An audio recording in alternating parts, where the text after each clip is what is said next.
Oke, selamat sore sahabat event. Ketemu lagi di Event Indonesia. Bareng gue, ini ada temen gue yang sekarang sudah menjadi seorang entrepreneur. Dan dia adalah seorang yang aktif di komunitas motor. Dan kita pernah jalan bareng ya. Yes, betul. Gila. Hebat banget. Apa Kita kabar? bicara nih. Om Halo. Herman. Apa kabar, Om Mata? Oke. Sehat, Om Mata? Alhamdulillah. Sehat juga, Om? Alhamdulillah. Oke.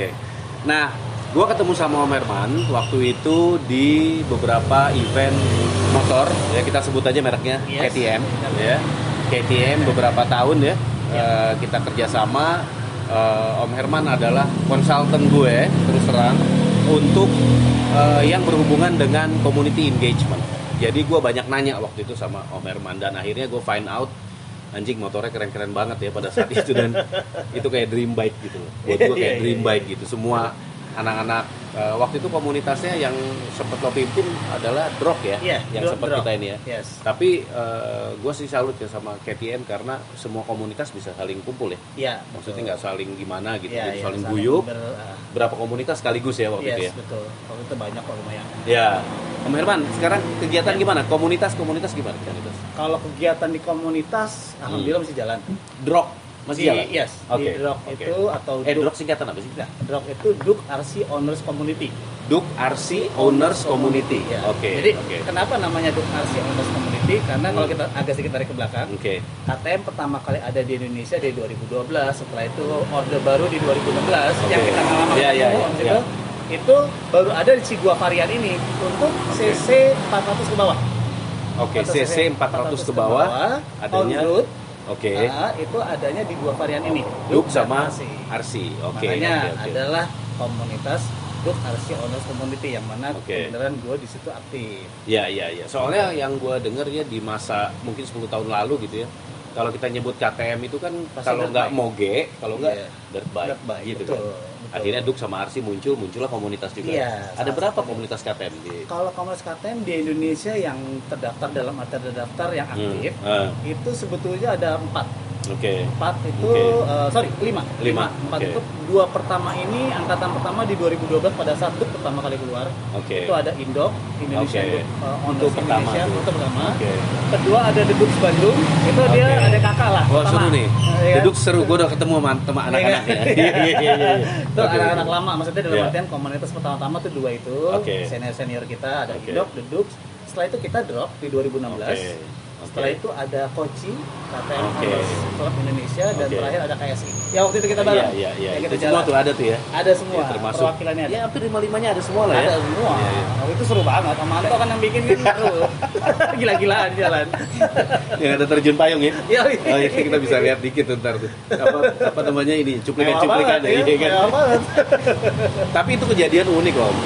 Ah. Jadi waktu terjun payung itu, Ah, gue itu kan memang pengen itu menjadi elemen surprise. Ah. Ya. Itu surprise, tetap surprise gitu. Cuma pada saat itu sebenarnya itu terlambat. Sebenarnya itu munculnya terlambat sekian menit. Oh, Gitu. Iya, karena pengennya begitu ada lo main dengan motor tuh Iya, anak-anak iya, ya, iya, iya, itu iya. keluar secara mengejutkan gitu. Oh. Si terjun payung itu. Oh. Tapi waktu itu penerjun para layang itu dia ada kesulitan dengan angin. Jadi anginnya belum mendukung. Iya, iya. Jadi dia pakai HT tuh bilang bahwa gue belum bisa meluncur karena anginnya belum ada. Nah gue sebagai orang yang concern dengan ketepatan waktu event gitu ya. Jadi gue bilang, lo harus muncul sekarang, paling telat 3 menit lagi, 2 menit gitu kan. Ini teman kita ini tetap nolak gitu ya. Kalau gue, dia bilang kalau gue tergantung Tuhan Om. Iya juga sih.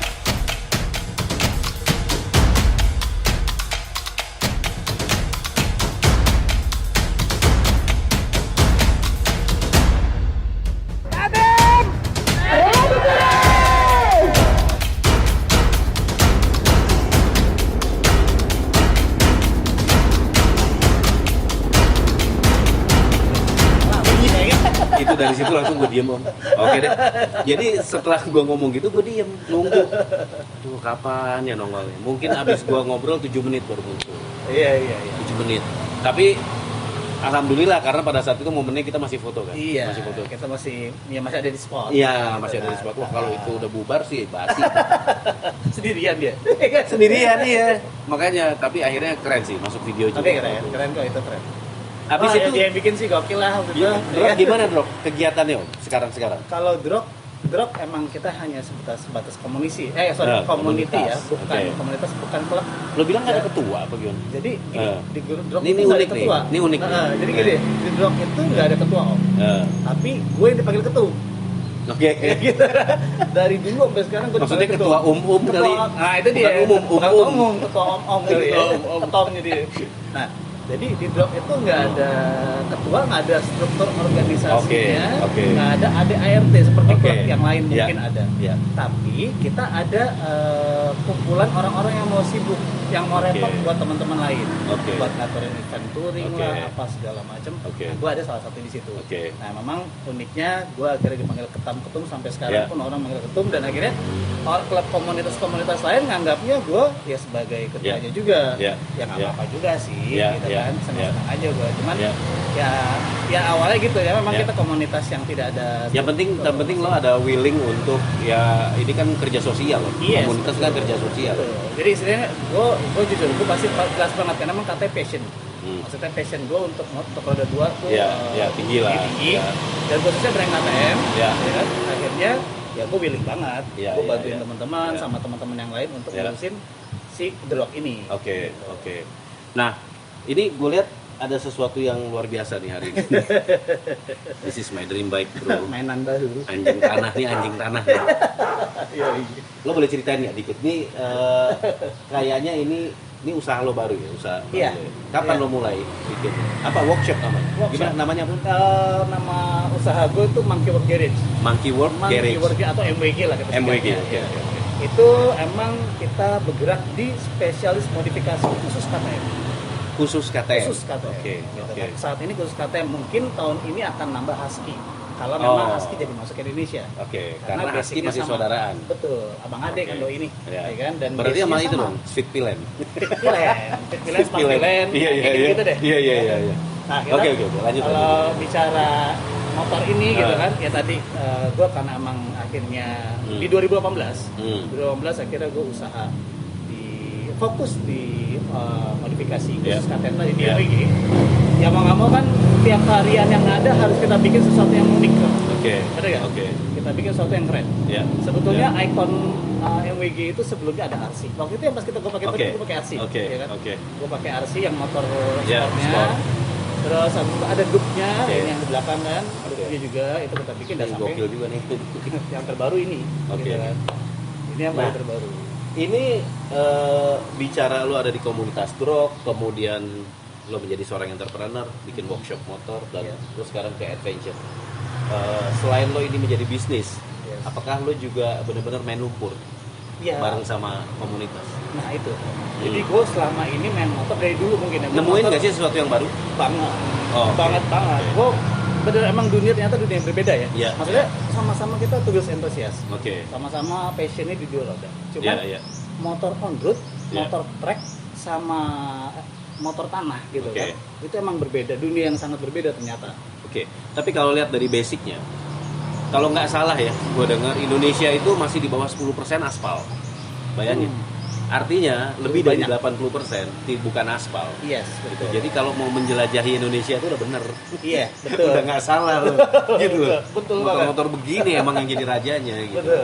Dan ada kesenangan sendiri, ya kalau gue boleh share dikit, ada kesenangan sendiri yang emang gue bisa nikmatin Indonesia, nikmatin daerah, dan ngebantu juga istilahnya kita jalan-jalan ke satu daerah yang baru, gitu kan.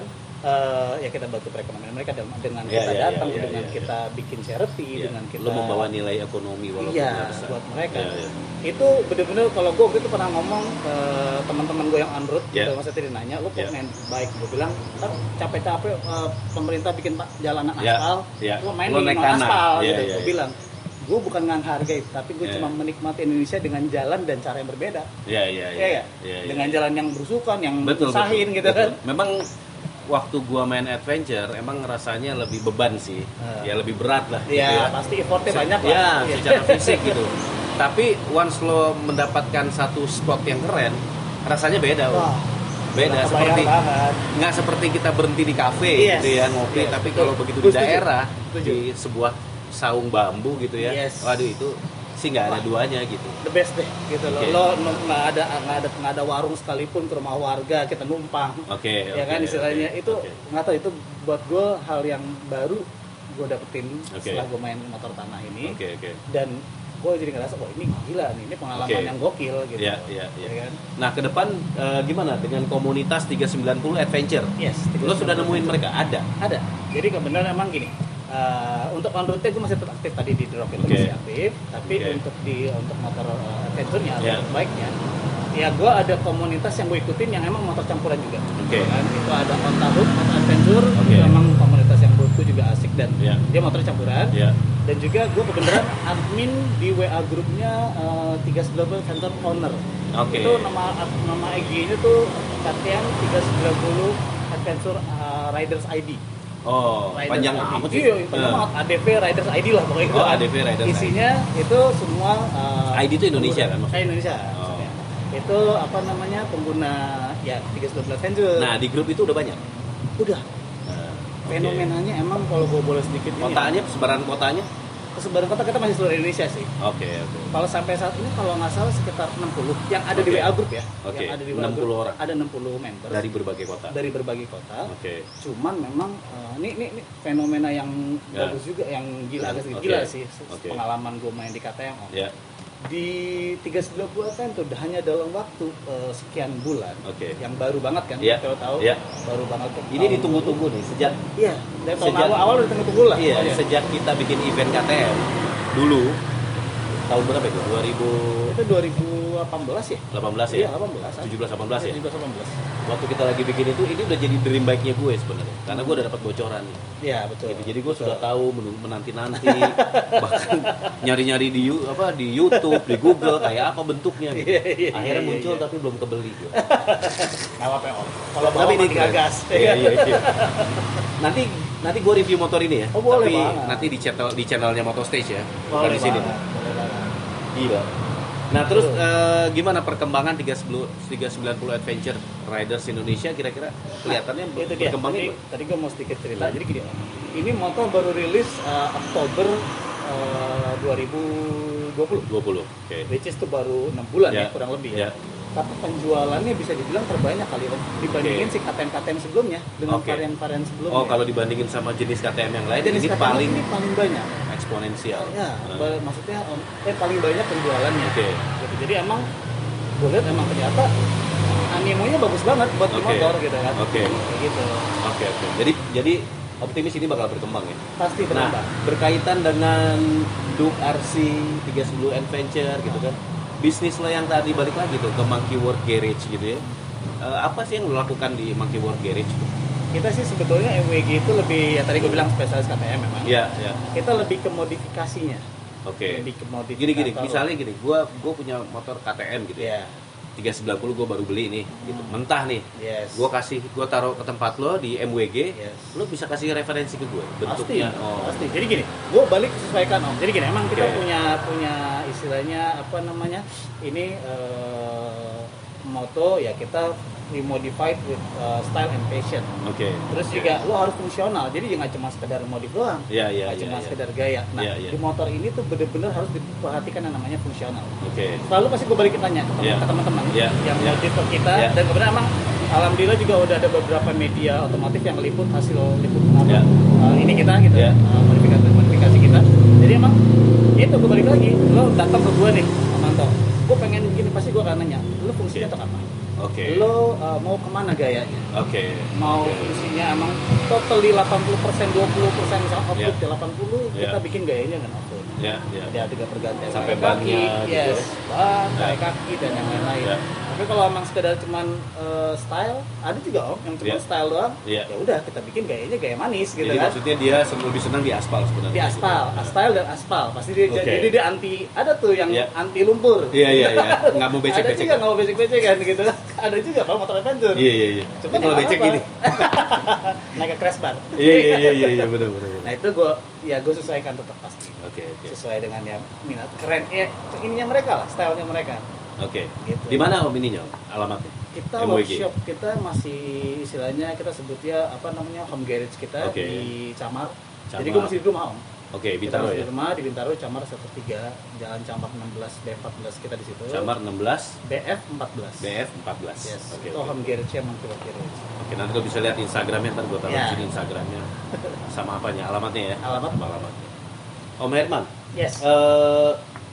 Di masa Covid gimana Om? Lo menemukan apa Om sebagai anak motor yang rajin di komunitas? Kalau orang-orang kerjaan di kantor itu kan gini. Begitu Covid ini masuk menyerang ya, orang kayak kehilangan akal. Dia kehilangan akal. Sebagian dipecat, sebagian menutup kantornya sendiri, sebagian pulang ke rumah nggak tahu ngapa-ngapain, depresi gitu. Tapi sebagian lagi bisa terus berkarya dengan kreativitas. Kalau di komunitas terutama lo sebagai anak motor, begitu Covid ini datang, apa yang lo temukan? Ada hal baru di kegiatan-kegiatan lo di komunitas? Kalau kegiatan jelas pasti jadi terbatas. Kalau kegiatan komunitasnya kalau personalnya ya seperti yang Om tadi bilang itu macam-macam. Cuman kalau untuk kegiatan itu jelas sangat terbatas. Jadi banyak ada event yang kita lakukan, banyak kondisi Covid dan pandemi ini. Cuman kalau gue secara global, gue sebagai pelaku usaha dan sebagai penghobi juga, aktif dalam komunitas, gue malah ngeliat fenomena yang unik di pandemi ini. Jadi mungkin sebagian besar bener banyak yang teman-teman kurang beruntung, tapi gue malah nemuin hal yang di masa pandemi ini malah menggila, malah jadi hidup. Yang penting apa saat kita mau tetap ini tetap mau berkreasi, membuat sesuatu untuk hal yang baru. Makanya gue akhirnya makin fokus di untuk modifikasi.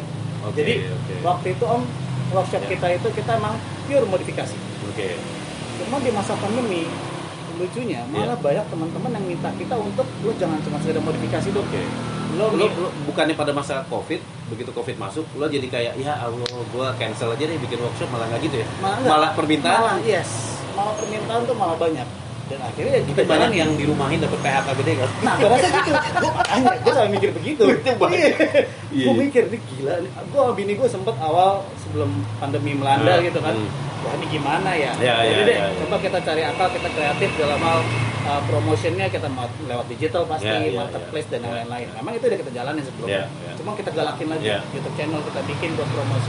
Cuma ternyata di luar itu bener-bener gue sampai agak-agak miss gitu loh, maksudnya yang gila loh, bisa dibilang orang makin banyak malah yang belanja, orang makin banyak yang modif, malah apa banyak. Mungkin karena ini kan, karena mereka kerja enggak gitu ya, kerjaannya cuma di rumah kan, jadi istilahnya ngopenin motor gitu, ngopenin hobi aja. Lama-lama kepikiran nih gimana ya modif. Betul. Kalau belanja gue lihat gini, mungkin yang gue temuin sih kebenaran. Itu teman-teman mungkin yang beruntung beruntung dalam artian mereka walaupun nggak kerja WFO WFH tapi gaji tetap dapat, gaji tetap sama, pengeluaran dia kagak ada, kan doi nggak perlu jalan ke kantor, cuma di rokung aja ngerjain. Nah akhirnya mungkin mereka nggak ada yang mesti dilakuin, dia punya motor atau dia punya duit, dia beli motor, dan itu ya bisa dibilang kayak MG banyak kan. Benar. Jadi buat teman-teman yang punya KTM, Duke, RC, 390 Adventure sama yang di atasnya juga bisa. Jangan lupa mampir ke Monkey World Garage punya Om Herman. Ini motornya keren. Nanti gue review di channel Motostage ya. Nanti lo bisa lihat. Nanti gue taruh di caption. Om Herman terakhir. Ada apa dengan KTM? Ada apa dengan perusahaan KTM? Nggak bisa dibahas Om. Om pergi Om ya. Nanti aja kita bahas. Sehat-sehat Om. Sehat-sehat. Salam buat Drop dan teman-teman KTM yang lain. Dan mudah-mudahan channel ini bisa inspirasi nih buat teman-teman motor, usaha muda dan seterusnya. Thank you Om Herman sekali lagi. Thank you. Bye. Sehat terus. Nggak mau bahas. Jangan. Amin. Dia mau jawab lagi. Semangat.